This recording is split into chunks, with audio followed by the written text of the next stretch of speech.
Alors, bonjour à toutes et à tous. Merci pour l'invitation. Alors, on me demande aujourd'hui de décrire l'évolution de la pharmacie, certainement au Québec depuis 50 ans, de décrire les enjeux et menaces à venir, sous la question, est-ce que la pharmacie a un avenir assis ou debout? Alors donc, après avoir regardé d'où nous venons, on sera certainement mieux placés pour regarder où nous allons. Alors, quelque part, on me demande de jouer un peu à Nostradamus. Donc, c'est pas une science exacte, donc je vais proposer des choses, peut-être lancer des provocations et de toute façon, la réponse finale, ben, elle nous appartient en grande partie et en partie aussi avec la réponse de nos patients. Alors, je vous invite à reculer plusieurs années en arrière, en 1974, où il y a eu une révolution au Québec, qui était le changement de la loi sur la pharmacie à l'intérieur du cadre professionnel. On définissait à ce moment-là l'exercice de la pharmacie comme étant tout acte qui avait pour but de préparer ou de vendre en exécution ou non d'une ordonnance un médicament. Il y avait plusieurs miracles là-dedans. Le premier, c'est que tout acte était de l'exercice de la pharmacie lorsque c'était préparé ou vendre des médicaments. Alors, étonnamment, un non-pharmacien pouvait vendre ou préparer des médicaments à cette époque-là. Et il y arrivait parfois, dans les années 60, qu'un pharmacien s'absentait et qu'il restait des commis dans la pharmacie qui, dans le fond, pratiquaient la profession. Alors, c'était extrêmement majeur. Ça obligeait la présence constante d'un pharmacien dans une pharmacie toutes les heures d'ouverture. C'était majeur et ça a eu un impact important sur, bien sûr, les dépenses reliées à l'exercice de la pharmacie. On ajoutait aussi que c'était tous les médicaments, qu'ils soient sous ordonnance ou non. Donc, le pharmacien se positionnait très clairement au centre de l'utilisation de tous les médicaments.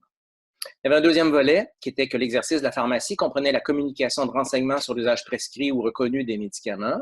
Encore une fois, c'était un changement extraordinaire, puisque avant 1974, soyez-vous bien, la communication de renseignements était une pratique non éthique. Alors, il fallait, quand un pharmacien vendait un produit commercial, qu'il efface, enlève, déchire, peu importe le mot, mais que l'étiquette du fabricant soit complètement retirée parce que le patient n'avait pas le droit de savoir le produit qu'il recevait.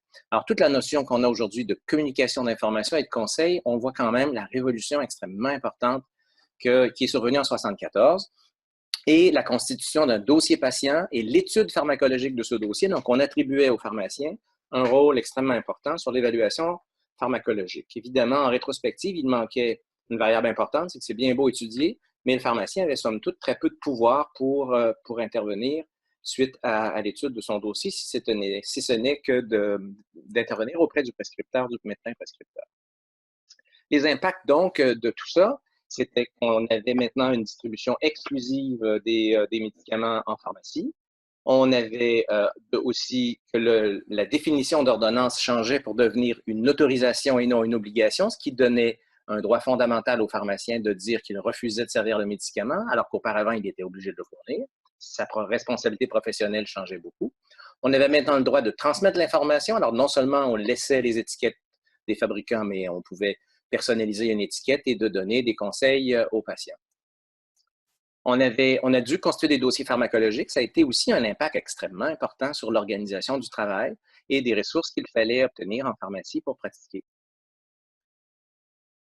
Donc, on est passé en fait du pharmacien qui auparavant était un artisan préparateur et qui passait vers un professionnel de la distribution des médicaments avec un degré d'autonomie accru.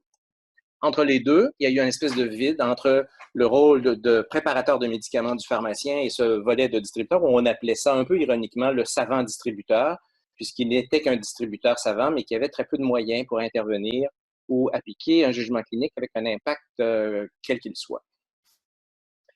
Donc, l'impact, bien sûr, la construction des dossiers, on le répète, on est passé d'une époque où le pharmacien avait des préparations à faire, des préparations dites magistrales, est arrivé par la suite les médicaments fabriqués par l'industrie pharmaceutique et aussi des produits qui arrivaient maintenant préemballés et précomptés, ce qui en faisait que le pharmacien pouvait être réduit à un rôle extrêmement simple de distributeur. Malgré tout, il y avait un courant progressiste extrêmement important et on a développé beaucoup du rôle du pharmacien dans le rôle conseil et aussi avec le développement d'aires de confidentialité qui ont pris plusieurs années à s'implanter. Et au Québec, nous avions la définition du fameux mur qui devait distinguer la pharmacie comme étant le lieu où le pharmacien exerçait de la boutique où il se vendait des produits de tout genre, que ce soit des produits beauté santé, mais on sait très bien que dans les pharmacies grande surface, on avait aussi différents autres produits, mais qui étaient vendus dans la boutique adjacente et non dans ce qui était considéré comme la pharmacie elle-même. On fait un bond de 16 ans, pendant lesquels, tout de même, tous les changements que je vous ai présentés se sont implantés, somme toute, relativement rapidement, malgré les impacts phénoménaux que ça impliquait pour les pharmaciens et notamment les propriétaires.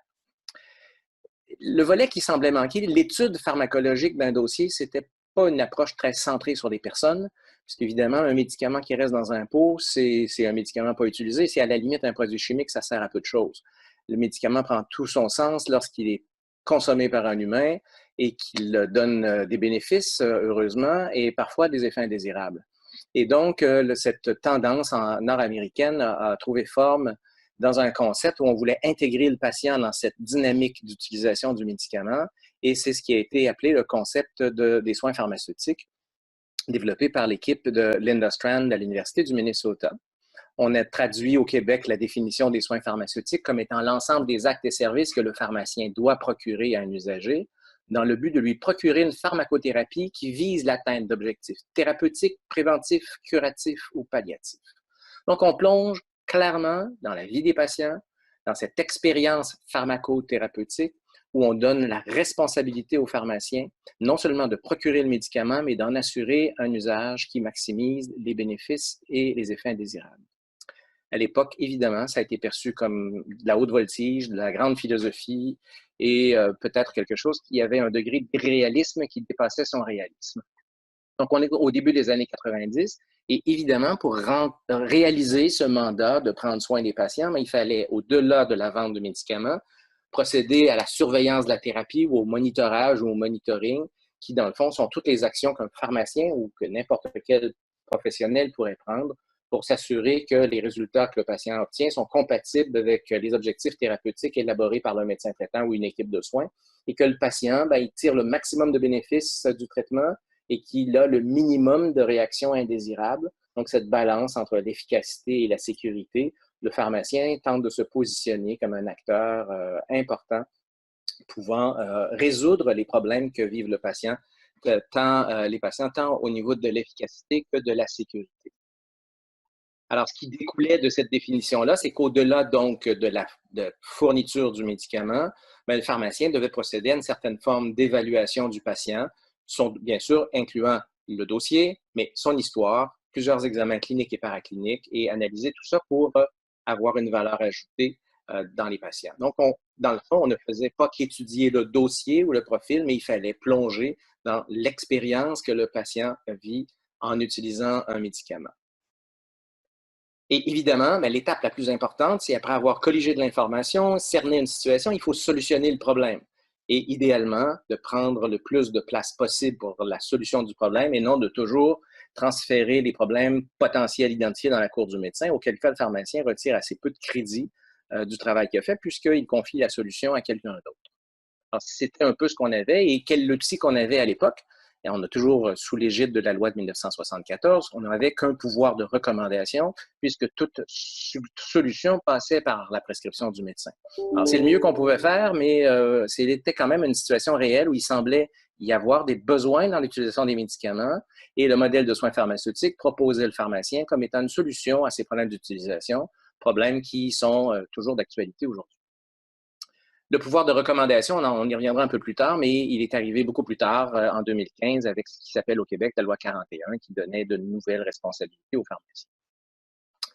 Entre les deux, donc 12 ans plus tard, en 2002, il y a eu une première réforme de la loi de pharmacie, donc qui venait modifier la révolution de 1974. Qu'est-ce que cette réforme faisait? Elle changeait d'abord et avant tout la définition même de l'exercice de la pharmacie, où on disait que l'exercice consistait d'abord et avant tout à évaluer et à assurer l'usage approprié des médicaments afin de détecter et de prévenir les problèmes reliés aux médicaments. Et en second lieu, à préparer, à conserver, à remettre des médicaments avec un but précis, celui de maintenir ou rétablir la santé. Donc, on voit clairement au travers de ça un changement important de paradigme dans l'exercice de pharmacie qui donnait d'abord et avant tout comme mandat d'assurer l'usage approprié des médicaments, et secondairement, et de façon incontournable, bien sûr, il faut fournir les médicaments aux patients pour que cette expérience se réalise et qu'on puisse évaluer si elle est favorable ou si elle est défavorable. On avait à ce moment-là, au moment de la réforme, 6 activités professionnelles attribuées aux pharmaciens. D'abord, la possibilité d'émettre une opinion pharmaceutique. On est clairement dans le pouvoir de recommandation. Les tâches traditionnelles de préparation et de vente des médicaments. S'ajoutait la notion de la surveillance de la thérapie médicamenteuse que j'ai définie dans le modèle de soins pharmaceutiques et la possibilité, dans un partenariat très étroit avec un médecin prescripteur, d'initier ou d'ajuster la thérapie médicamenteuse et de recourir aux analyses de laboratoire appropriées. Et enfin, la possibilité de prescrire la contraception orale d'urgence. C'était une première étape et ça rapprochait le pharmacien d'un pouvoir de prescripteur et donc de pouvoir être le maître d'œuvre des solutions qu'il avait lui-même identifiées. C'était en 2002. On comprend rapidement que cette modification législative était une concrétisation dans le cadre légal du modèle qui était à l'époque philosophique du modèle de soins pharmaceutiques. Donc, le législateur ajustait ses violons avec les grandes tendances de fond des penseurs en pharmacie nord-américaine et quelque part, le pharmacien glissait de son rôle de préparateur à un rôle d'intervenant avec un mandat clair de contribuer significativement à l'amélioration des médicaments. 13 ans plus tard, se sont ajoutées via la loi 41 une autre série d'activités professionnelles qu'on appelle parfois des pouvoirs, ce que je trouve un peu pompeux. Moi, j'aime bien appeler ça une responsabilité parce que ça positionne clairement le pharmacien. Alors, on pouvait prolonger une ordonnance qui était échue dans le but d'empêcher l'interruption d'un traitement. On peut ajuster l'ordonnance d'un médecin selon certaines conditions, soit pour en assurer la sécurité, ou si on est en véritable partenaire avec le médecin, on peut aussi ajuster les doses de façon à atteindre les cibles thérapeutiques, qui n'étaient pas négligeables. On pouvait procéder à des substitutions thérapeutiques de médicaments. Malheureusement, ça a été une joie de courte durée puisque ça s'est limité uniquement en cas de rupture d'approvisionnement extrêmement sévère. Donc, à toute fin pratique, la substitution thérapeutique demeure défendue au Québec. Mais il y avait quand même une brèche qui aurait pu être intéressante. Administrer un médicament aux fins de démontrer l'usage, donc aux fins d'enseignement de la technique et non aux fins de participer à la thérapie. Prescrire un médicament pour des conditions lorsqu'un cas diagnostique n'est requis. Prescrire lui-même et interpréter les analyses de laboratoire, bien sûr, en lien avec la thérapie médicamenteuse, ou prescrire un médicament lorsque le traitement et le diagnostic sont déjà connus. Alors donc, le pharmacien, à partir de 2015, de juin 2015, est devenu, sous plusieurs angles, un autre prescripteur dans la série des prescripteurs qui peuvent rendre accessibles les médicaments aux patients. C'est un changement de paradigme qui est extrêmement important et un peu à l'image de ce qu'on a vécu en 1974. Si je regarde de 1974 à 2000, dans ces années-là, le progrès semble avoir été, en rétrospective, beaucoup plus rapide comme réaction de la profession à ce qui s'est été décidé en 1974, malgré que toute la notion de conseil et de confidentialité a pris plusieurs années. Aujourd'hui, actuellement, ces actes-là sont posés à un nombre intéressant, mais somme toute, qui est probablement une sous-utilisation des compétences du pharmacien. Alors, on est donc passé du professionnel distributeur autonome, qu'on pourrait qualifier le rôle du pharmacien après 1974, à un intervenant, une personne qui joue un rôle central en pharmacothérapie, donc dans l'utilisation clinique des médicaments. Le cadre législatif nous permettait clairement de passer à une modification de notre rôle et donc des paradigmes professionnels. Bien sûr, la charité est un système qui fonctionne mieux dans les ordres religieux que dans les professions. Alors, il fallait être payé pour ça, sinon, ce n'était pas intéressant. Alors, on a eu une certaine percée qui peut être qualifiée d'historique, mais qui, en même temps, comporte un certain nombre de limites dans le niveau des honoraires qui sont versés. Mais tout de même, l'évaluation du besoin de prescription pour une condition mineure permet aux pharmaciens d'obtenir un honoraire de 16 $, puis dans les conditions où aucun médicament n'est requis, dans le même ordre de grandeur. Il y a des situations, particulièrement les maladies chroniques, où un pharmacien peut prendre en charge un patient. Alors, la prendre en charge en termes de pharmacothérapie, il y a un montant initial, qui varie entre 15,50 et 19,50 et par la suite, un forfait de suivi annuel qui rapporte 40 $ pour un minimum de 2 interventions par année. C'est pas énormément. Le sujet du jour au Québec, c'est que les médecins sont Les médecins spécialistes ont droit à un forfait de 65 $ à chaque fois qu'ils portent une jaquette pour aller visiter un malade en isolement. Alors, on voit que juste mettre la jaquette sans poser aucun acte professionnel, c'est plus payant que suivre un patient pendant un an. Clairement incitatif à aller de l'avant avec des honoraires de cet ordre de grandeur. Outre le succès d'avoir pour une première fois des honoraires pour la prise en charge clinique avec des services cognitifs distincts de la distribution et la vente des médicaments, c'est un précédent historique. Mais à ce niveau-là, évidemment, l'incitatif n'est pas très fort.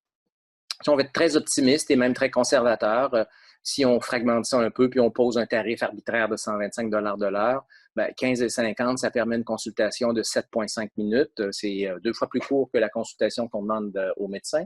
Mais comme le pharmacien a un peu d'examen physique à faire, est-ce qu'il est réaliste de penser à ça? Il existe des modèles de consultation où on dit la consultation de 5 minutes. Alors, avec une grande organisation, il est possible de faire des choses, mais ça demande des habilités de gestion d'entrevue qui sont importantes. Le pharmacien doit demeurer accessible, mais le contenu des discussions pharmacien-patient doivent maintenant clairement s'orienter dans ce contexte-là sur des objectifs extrêmement précis. Et il n'est pas question de parler de la pluie et du beau temps parce que le 7,5 minutes va disparaître assez rapidement. À 40 $, ça permet quand même de voir 2 consultations de 10 minutes chacune par année. Si on n'en fait que 2, évidemment, le tarif baisse par la suite. Donc, clairement, un cadre économique qui est très peu incitatif actuellement si on n'est pas déconnecté des biens de la Terre. De plus, dans cette négociation-là, il y a aussi une liste de mauvaises nouvelles. Donc, les actes non rémunérés. Alors, la substitution thérapeutique n'est pas rémunérée. L'administration d'un médicament en fin de démonstration n'est pas rémunérée. La prescription d'analyse de laboratoire n'est pas rémunérée. On pourrait quand même mentionner que si on était payé adéquatement pour bien l'interpréter et prendre une décision par après, c'est assez accessoire d'une certaine façon la prescription de médicaments, d'analyse de laboratoire, puisque c'est une étape préalable à une analyse plus globale et on pourrait comprendre si le cadre était mieux fait que ce point-là en particulier n'est peut-être pas nécessaire. Encore une fois, ajuster une ordonnance en modifiant la forme, la dose, donc adapter une thérapie d'un patient pour assurer sa sécurité, non plus, c'est un acte qui n'est pas rémunéré. En fait, la jambette la plus importante qui est arrivée, c'est pas qu'on a décidé de ne pas rémunérer ces actes-là. On a considéré ces actes-là comme étant des actes assurés à 0 $ et la conséquence, c'était qu'on faisait une obstruction complète à la possibilité pour le pharmacien de le facturer à un tiers ou directement au patient.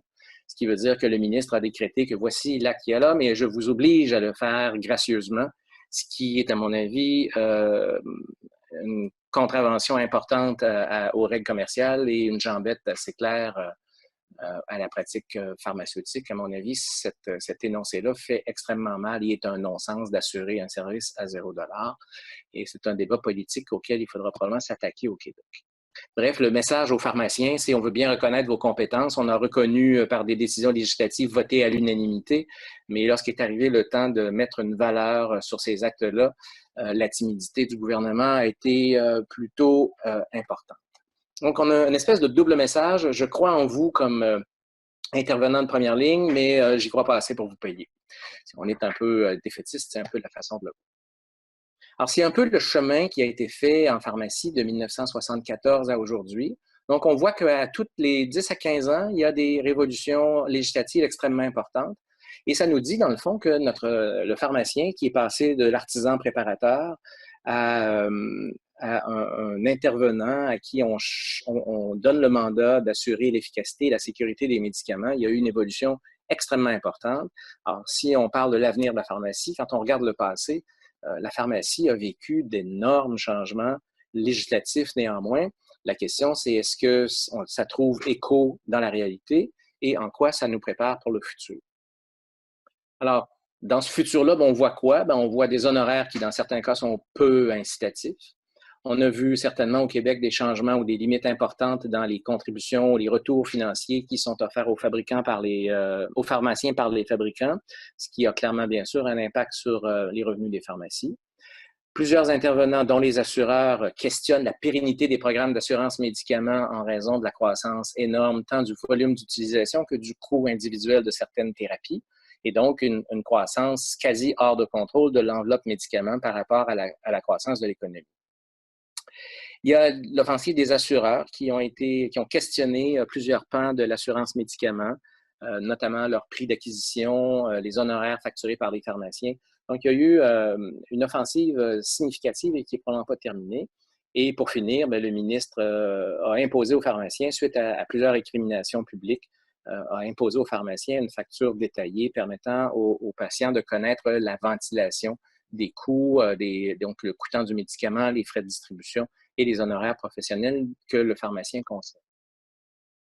Il faut voir que le marché est en évolution et il y a des stratégies de vente directe par les fabricants. Alors, il ne faut pas se leurrer. Il y a quelques indices qui ne sont peut-être pas importants, mais plusieurs stratégies de vente sont dans l'intégration verticale et on tente d'éliminer des intermédiaires de façon à maximiser les profits, certainement en amont. Alors, si cette stratégie de vente directe-là, elle évacue le pharmacien, mais il faut être extrêmement prudent. Il y a quand même des exemples là-dessus. Et le dernier où le Québec a finalement sauvé la mise, mais c'était sur la pilule abortive où initialement la distribution, les fabricants souhaitaient distribuer directement dans les cabinets médicaux. Et donc, indirectement, bien, on exclut le pharmacien d'une séquence, d'une chaîne de distribution et d'intervention. Donc, il ne faut pas se leurrer, c'est des choses qui arrivent. On voit aussi de grands changements dans le marché, des consolidations, des prises, des achats. Alors, les chaînes et bannières, on voit qu'il y a des mouvements vers des grands ensembles qui sont fort souvent dirigés par l'industrie de l'alimentation. Et donc, on est clairement dans les situations de commerce de biens de détail avec des centrales de distribution. On remarque aussi que le pharmacien indépendant au Québec a quasiment disparu. Et on voit poindre aussi des centrales de distribution, et c'est vrai tant pour la pharmacie communautaire que pour la pharmacie d'hôpital, où on ne fait plus du service sur place, on le centralise grâce à l'automatisation et à la robotisation. On parle beaucoup d'intelligence artificielle, vous allez en reparler aussi aujourd'hui. Alors la question qui se pose, c'est est-ce que les services du pharmacien peuvent être remplacés par un algorithme d'ordinateur? La question est pertinente, elle se pose, la technologie est en développement, il y a d'autres exemples dans d'autres domaines, en médecine notamment, où la place de l'intelligence artificielle est croissante. La question, c'est est-ce que c'est dichotomique? Est-ce que l'intelligence artificielle remplace l'intelligence humaine et l'expérience humaine ou elle vient bonifier l'expérience humaine? Si on regarde la presse dans les dernières années, plusieurs ont convenu que robotisation et intelligence artificielle égale disparition de diverses professions, dont la profession de pharmacien. Ces commentaires-là ont été faits en Belgique, ont été faits au Canada. Le seul article que j'ai trouvé qui voyait un avenir à la pharmacie est un article publié dans la revue Les Affaires au Québec en 2015 qui, eux, estimait la probabilité de disparition du pharmacien à 1,2 %. Mais alors que d'autres ont dit, avec les robots et l'automatisation, ben, la pharmacie va disparaître. On entend actuellement beaucoup parler de l'intention du géant américain Amazon. Ma collègue précédemment vous en a parlé.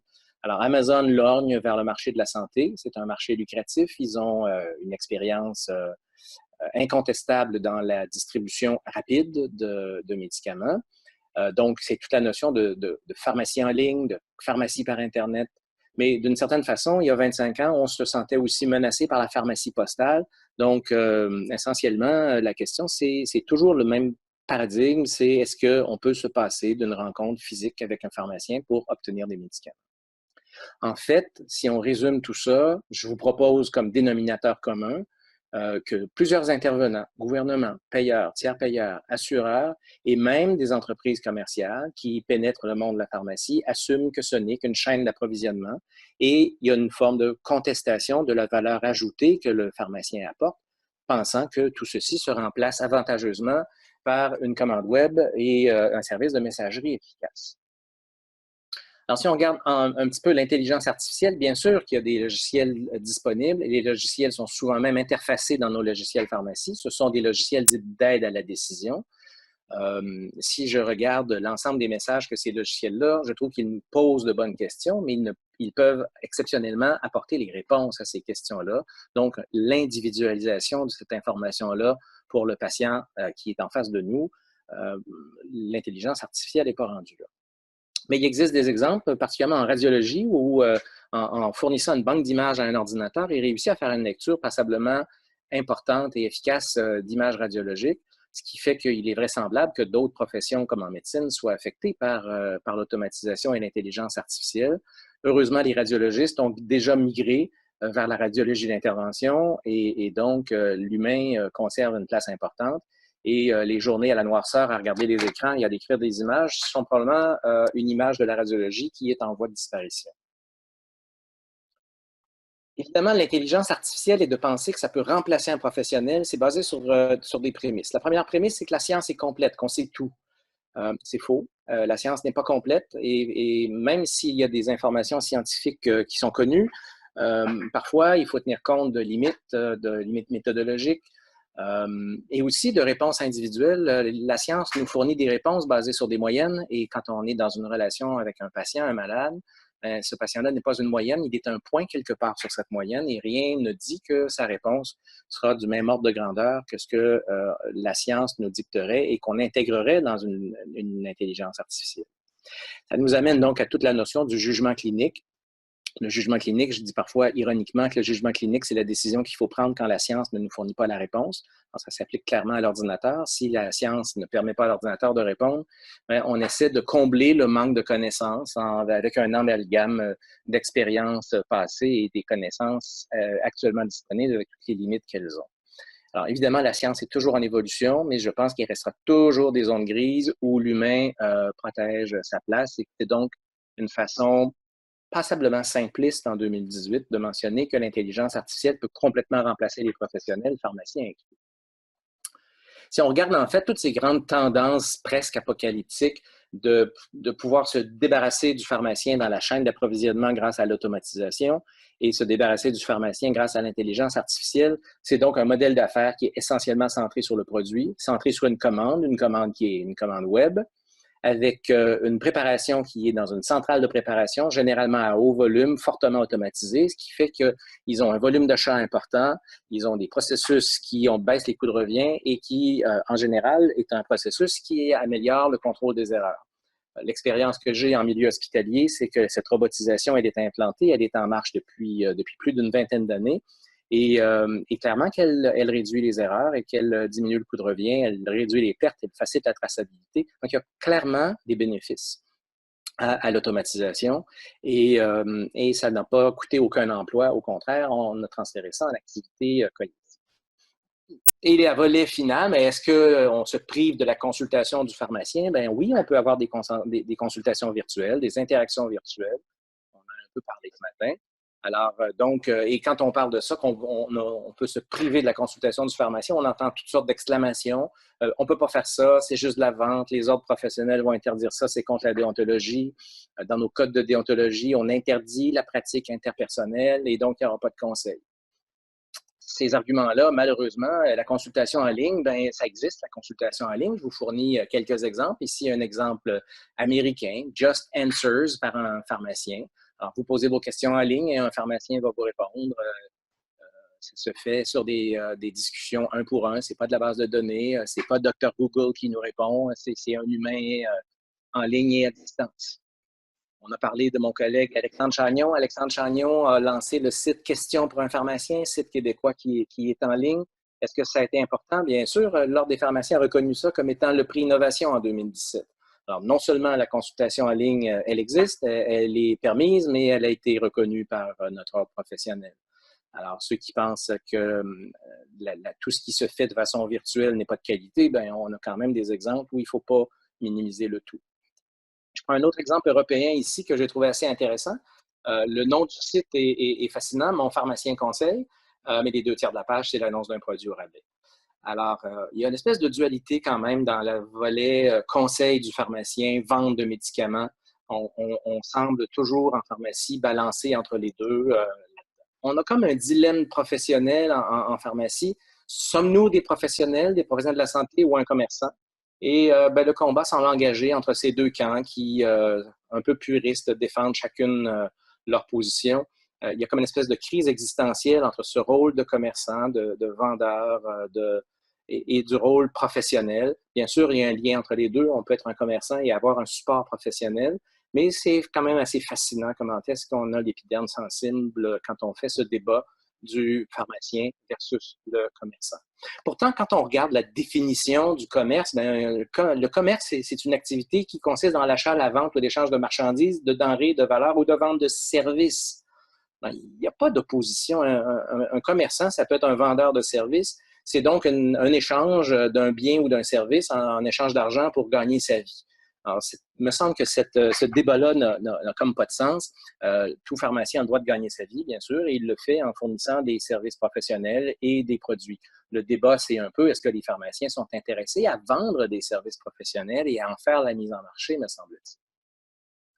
Donc, il y a des menaces en tout cas de changement. L'environnement change et ce n'est pas du futur, c'est du passé. L'automatisation, elle est en marche depuis plus de 20 ans. La robotisation, l'intelligence artificielle est interfacée depuis longtemps. Donc, on a les deux pieds dans ces scénarios-là. La question, c'est comment notre réaction orientera le futur. Il y a un certain nombre de barrières ou de protections qu'on peut invoquer. Alors, plusieurs se réfugient pour dire que le système professionnel est une barrière suffisante et fera obstacle au commerce en ligne par des géants qui ne sont pas eux-mêmes des pharmaciens. On se rappelle quand même qu'au Québec, on est favorisé puisque au Québec, on doit être pharmacien pour être propriétaire de pharmacie. On nous interdit de partager les bénéfices de notre profession avec des non-pharmaciens. Donc, il y a clairement un enjeu de ce côté-ci, mais encore une fois, je pense que le droit de propriété pourrait être sérieusement challengé. Donc, il y a une obligation de vendre un médicament par un pharmacien. Il y a un certain nombre de problèmes, par exemple. C'est qu'il faut se poser la question, est-ce que la loi s'applique à l'endroit où le professionnel se situe ou à l'endroit où le client se situe? Actuellement, au Québec, la loi sur la protection du consommateur pour le commerce en ligne mentionne que la transaction est réputée avoir lieu à l'endroit où le patient est, et donc un pharmacien hors Québec qui vendrait des médicaments serait considéré comme devant respecter les lois du Québec et pourrait y avoir des infractions. Quand on voit quand même les tolérances qui surviennent au Canada à l'endroit de géants comme Amazon et Netflix, notamment à l'endroit de la taxe de vente d'une part et des crédits de taxes qui ont fait les manchettes dans les derniers mois pour Netflix, on peut s'interroger quel sera le degré de courage de nos gouvernements à faire appliquer les lois et les règlements qui s'appliquent par ailleurs au reste de la population. Donc, sur la théorie, on devrait pouvoir faire appliquer nos lois provinciales et dans un but certainement de protection du public. Secondairement, ça protégera aussi une certaine part de marché de la pharmacie. Les protections transfrontalières, les fabricants de médicaments sont assez jaloux de leur stratégie de détermination de prix et sont assez vigilants pour éviter qu'il y ait de la vente entre les pays lorsque les prix sont meilleurs dans un pays et que ce soit vendu dans d'autres pays où leurs prix sont plus élevés. Donc, ce commerce transfrontalier pour aller au meilleur prix n'est pas impossible et est sous quand même haute surveillance. Ceux qui disent naïvement un ordinateur ne peut me remplacer, il y a des exemples où il y a des ordinateurs qui les ont remplacés. Il y a clairement une espèce de trou pour différentes raisons. Soit que les gens aiment une pratique impersonnelle parce qu'ils sont gênés. On a des exemples dans la littérature, par exemple, de maladies qui ont des stigmates sociaux importants. On pense aux infections au virus d'immunodéficience humaine, on pense à certaines maladies psychiatriques. Alors, il y a des gens qui peuvent avoir besoin d'anonymat et il faut leur donner une réponse appropriée à leurs besoins. Mais peut-être que d'autres n'ont pas fait l'expérience de la valeur ajoutée du pharmacien. Et il y avait, il n'y a pas très longtemps, dans la revue Profession Santé, un commentaire d'une pharmacienne et d'un de ses copains qui témoignait spontanément qu'il n'avait pas vu de valeur ajoutée de la présence du pharmacien. Et c'est le genre de commentaire, je pense, qu'il faut entendre avec énormément d'attention. Alors, on a peut-être de fausses protections que ces lois-là nous protègent, mais il y a quand même une mouvance dans le marché et une réponse de la clientèle quand on regarde le succès d'Amazon que je pense qu'on ne peut pas faire abstraction. Pour les plus grands sceptiques, j'aime bien citer l'exemple de la compagnie Sears au Canada, qui était le pionnier de la vente par catalogue, donc de la vente à distance qui servait dans des régions éloignées. Ils avaient tout du modèle de la vente web et Sears a complètement raté le virage. Avec la meilleure plateforme de distribution à distance, Sears a déclaré faillite dans les derniers mois, alors qu'il semblait être probablement l'entreprise de commerce au détail la mieux placée pour affronter le commerce en ligne. Alors, quelles sont les réponses qu'on peut apporter à ça? On pourrait développer le commerce en ligne pour compétitionner ces grands joueurs. Étonnamment, compétitionner de grands joueurs avec de grands pouvoirs d'achat, oui, bien sûr, c'est possible. Est-ce qu'on va avoir un prix compétitif? La question se pose. Est-ce que les frais de livraison actuellement, qui sont parfois très faibles dans le cas d'Amazon et dans les cas de livraison à partir de la Chine sont ridiculement bas, ce qui fait que les frais de livraison au Canada sont souvent plus élevés que la valeur du produit même quand on compare. Donc, on n'est pas compétitif avec les services de messagerie. On peut baisser nos prix pour tenter d'affronter la concurrence, mais évidemment, dans le premier et dans le deuxième scénario, qu'est-ce qu'on fait? On travaille activement à baisser nos propres marges de profit. On tente de protéger un marché, mais qui vraisemblablement baissera la rentabilité de nos pharmacies. On peut tenter de négocier des honoraires plus élevés. C'est un peu ce qu'on essaie de faire depuis longtemps, mais j'ai l'impression qu'on est toujours dans le même paradigme. Et négocier un honoraire plus élevé, on peut le faire sur une base de la valeur professionnelle, mais c'est toute la notion de valeur ajoutée il faut convaincre les tiers payeurs qu'ils ont intérêt à payer pour cette valeur ajoutée, et je sens quand même une réticence importante de ce côté-là. On peut aussi changer carrément le mode de rémunération de l'honoraire, qui a une version assez élastique pour aller vers une marge de profit. On le regarde malheureusement souvent comme ça. Peut-être que notre mode de rémunération par honoraire, qui n'est pas basé sur la valeur de l'acte, mais sur un pourcentage variable en fonction du coûtant du médicament, de la compétition, de la localisation géographique et plein d'autres variables, ce qui fait qu'on pourrait contester cet honoraire professionnel et on pourrait le transférer vers d'autres valeurs, et il faut peut-être revoir donc nos modes d'organisation. On peut être créatif aussi, il y a peut-être d'autres réponses qui peuvent s'apporter, mais je pense quand même qu'il y a une menace réelle, peut-être pas tant face à la pharmacie, il y a une menace réelle dans les modes d'organisation de la pharmacie. Et je pense que la menace, elle est réelle si on voit la pharmacie uniquement comme un service d'approvisionnement. Les compétiteurs dont on parle sont de bons services performants d'approvisionnement si on enlève tout le cadre. Souvent, ces joueurs-là excluent toute la valeur ajoutée du pharmacien et donc excluent l'humain, une transaction web. Alors, qu'est-ce qui manque? Pour se démarquer et être perçu comme essentiel. C'est bien de se dire, comme pharmacien, d'être le spécialiste du médicament. Mais c'est mieux quand c'est le patient qui nous reconnaît comme un spécialiste du médicament et qui réfère à nous pour en faire la démonstration et non se référer à nous pour l'approvisionnement et de référer à quelqu'un d'autre, qu'il soit médecin ou infirmière, pour résoudre les autres problèmes découlant de l'utilisation des médicaments. Donc, le pharmacien doit vraiment être au cœur de tout le processus, comme la loi nous le dit, d'évaluer l'efficacité et la sécurité, en plus de l'approvisionnement. Il faudra que le pharmacien soit perçu comme essentiel dans ce volet-là. C'est un peu comme l'amour à distance. Des couples qui voudraient évoluer comme dans l'image que vous avez devant vous, on dit parfois loin des yeux, loin du cœur. Ça ne fait pas des amitiés fortes, quoi qu'on peut communiquer de façon extrêmement importante aujourd'hui. Évidemment, sortir de l'écran pour aller embrasser sa douce, ça serait un beau rêve, mais c'est pas comme ça que ça se passe. Ces notions-là d'empathie, de chaleur humaine chez un humain malade, un humain inquiet, un humain qui a des craintes, qui a des problèmes de santé, et souvent, c'est l'intensité des symptômes et non la sévérité de la maladie qui inquiète les patients. Enlever le stéthoscope dans le cou de cette personne-là, et si c'est un pharmacien, il faut être présent pour supporter les patients dans un moment où ils peuvent se sentir vulnérables. On a plein de situations comme ça où le contact, l'empathie, la chaleur humaine sont des valeurs extrêmement importantes et qu'on peut difficilement passer dans une commande web. C'est pouvoir tenir la main des personnes qui en ont besoin. Ça fait évidemment très ésotérique ce que je dis là parce qu'il faut que ça ait un sens. Et ce sens-là, c'est d'introduire et de garder et de valoriser cette composante de relation d'aide humaine dans nos transactions avec nos patients pour les médicaments.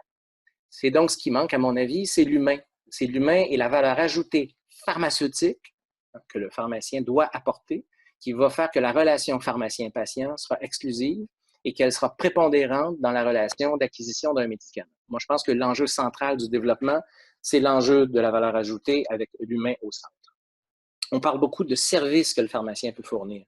Est-ce que les services, c'est de la livraison? Est-ce que le service, c'est des conseils ou des feuillets conseils? Est-ce que le service, c'est des piluliers? Peut-être que ce sont des services appréciés, mais c'est toujours des services qui sont en lien avec la distribution du médicament. Alors, c'est quoi la valeur ajoutée? La valeur ajoutée, c'est beaucoup des décisions qui fait qu'on devient le protecteur du patient. C'est une décision clinique de servir un médicament et de dire au patient, je vous le sers pour telle raison parce que je pense que c'est bon pour vous. Mais c'est aussi la décision de ne pas le servir. Évidemment, la rentabilité peut changer, mais il y a beaucoup de crédibilité à gagner à expliquer à un patient que pour sa santé, on ne peut pas le servir. C'est vraiment d'assurer le suivi de l'efficacité et de la sécurité, ce qui donne l'impression aux patients de prendre soin, d'être pris en charge Prendre soin, je vous rappelle que c'est le vocabulaire, le vocable du modèle de soins pharmaceutiques depuis 1990. Alors, prendre soin, ce n'est pas que rendre un médicament accessible, c'est prendre soin de la réponse, de la réaction du patient, de l'interaction du patient avec son médicament. Alors, pour moi, je pense que le suivi de l'efficacité, de la sécurité, c'est un élément extrêmement central. Un conseil personnalisé, c'est quoi un conseil personnalisé? C'est un conseil que le patient peut utiliser. Ce n'est pas l'approche médico-légale d'informer pour ne pas être en défaut d'information. Il ne faut pas dire à un patient, vous pouvez saigner. Il faut expliquer au patient, c'est quoi un segment grave qui nécessite une consultation à l'urgence, c'est quoi un segment mineur qui ne nécessite pas de consultation à l'urgence et qui, on va le supporter en lui donnant les conseils pour contrôler ce segment-là. Donc, il faut aller vraiment dans « que pouvez-vous faire ». Qu'est-ce que le pharmacien peut faire comme intervenant central qui sera celui qui recevra l'appel en cas d'événement indésirable vécu par le patient. C'est donc un grand volet d'éléments humains qui fait que le pharmacien se positionne par des valeurs d'empathie, par son support qu'il apporte au patient, par le support à l'observance. On minimise souvent l'observance des patients. On présuppose que prendre juste une pilule une fois par jour, c'est facile, alors que c'est faux. On sait que même les données de l'OMS nous disent que 50% des patients ne prennent pas leur pilule. Ce n'est pas juste un problème d'approvisionnement ou de non-approvisionnement. Dans ce cas-ci, il se passe quelque chose dans l'expérience que le patient vit avec son traitement médicamenteux qui l'amène à conclure que ce n'est pas assez important pour le prendre une fois par jour et qu'il lui manque des outils. Énormément d'opportunités à ce moment-ci de prendre soin du patient, par exemple, pour l'observance. Comme je disais tantôt, la valeur ajoutée, elle sera confirmée lorsque le patient nous identifiera comme étant la personne de ressource première à consulter en cas de problème et non juste en cas de problème d'approvisionnement. C'est donc de changer le paradigme, de passer du médicament à une relation centrée sur le patient. Je ne sais pas si vous êtes comme moi, mais moi, les fameux comptes pilules que chacun des journalistes veut absolument mettre dans l'image lorsqu'il y a un reportage sur la pharmacie à la télévision. Je suis un peu tanné depuis 50 ans qu'on réduise mon image à compter des pilules par groupe de 3 ou par groupe de 5. Moi, j'ai rêvé à ça toute ma carrière et un jour, après avoir été impliqué sur les étages, une équipe de médecins lançait une clinique de facteurs de risque en maladie cardiovasculaire et on m'a dit, ça nous prend un pharmacien. J'ai dit, ben moi, ça me prend un bureau de consultation. Un matin, je suis arrivé, puis il y avait cette pancarte à côté de la porte, c'était le bureau de consultation du pharmacien. La pharmacie assise venait de commencer dans mon cas. J'y avais rêvé pendant longtemps et clairement qu'on y est rendu et on voit en consultation de façon autonome pour ajouter des médicaments depuis la loi 41. Donc, depuis plus de 2 ans, on avait même commencé avant. Alors, ce que je vous propose là, ce n'est pas des vues de l'esprit, ce n'est pas du potentiel de développement. Pour moi, c'est déjà une réalité. Alors, je pense que pour nous, il y a une place pour le pharmacien. Si on veut l'apprendre, il y a un besoin et on peut répondre à ce besoin. Pour avancer, donc, nos lois professionnelles, je vous l'ai dit, je vous représente ici l'article 17 de la loi de pharmacie. Elle nous donne le mandat d'évaluer, d'assurer l'usage approprié des médicaments comme mandat premier de la profession. Ce virage-là, à mon avis, est probablement la planche de salut vers le futur. Il faut donc migrer vers des conseils personnalisés, mais version 2.0 pour prendre une expression web. Il faut donc individualiser les conseils, éviter les grandes feuilles qui listent tous les conseils sous la protection médico-légale, je vous aurais tout dit. Il faut prendre les conseils qui sont pertinents. Donner, par exemple, bien sûr, un effet secondaire. On peut mentionner ce médicament peut causer des étourdissements. Il ne faut pas qu'il y ait une page de mise en garde et une seule ligne de justification donnant une bonne raison au patient de prendre le médicament. Alors, il faut remplacer non seulement cet énoncé qu'il peut y avoir un effet secondaire, mais de dire au patient, si vous ressentez des étourdissements, bien, quoi faire? Levez-vous lentement, surtout dans des situations à risque, par exemple après un bain chaud, une douche chaude, au lever du lit le matin. Vérifiez votre équilibre pour vous assurer de ne pas tomber et appelez-moi. Positionnez le pharmacien, se positionner soi-même comme étant la personne ressource pour régler le problème relié à l'utilisation du médicament. Ça me semble être le virage important. Alors, si on revient à la question de base, la pharmacie a-t-elle un avenir assis ou debout? Je vous réponds que la pharmacie a un passé et un présent et qu'entre ce passé et ce présent, il y a eu énormément de changements. La question maintenant, c'est que sera l'avenir? Alors, la pharmacie aura-t-elle un avenir? La question qui semble pointer, sera-t-il virtuel ou réel? Moi, je pense que l'avenir pour la profession de pharmacie passe par le réel, par le contact avec le patient, par cette valeur ajoutée de prendre soin, d'être des prestateurs de soins de santé et non uniquement des vendeurs de médicaments. C'est probablement en maximisant ce volet-là qu'on va aussi protéger la vente du médicament. Et à la limite, il n'est pas impossible que les gens s'approvisionnent dans des grands fournisseurs et qui consultent un professionnel qui n'en vendra plus, qui pourra être un pharmacien, si les pharmaciens prennent cette place. Mais ça pourrait être d'autres personnes, parce qu'il y en a qui ont les yeux bien pointés, bien centrés sur la pharmacie. Donc, on a une décision à prendre. Est-ce qu'on continue le virage que la loi nous a proposé de faire et de donner les moyens pour le faire? Il faut être présent quand les personnes en ont besoin. Ça, c'est une valeur qui ne se transmet pas par messagerie, mais simplement d'humain à humain. Alors voilà, c'est un petit peu ce que j'avais préparé pour vous.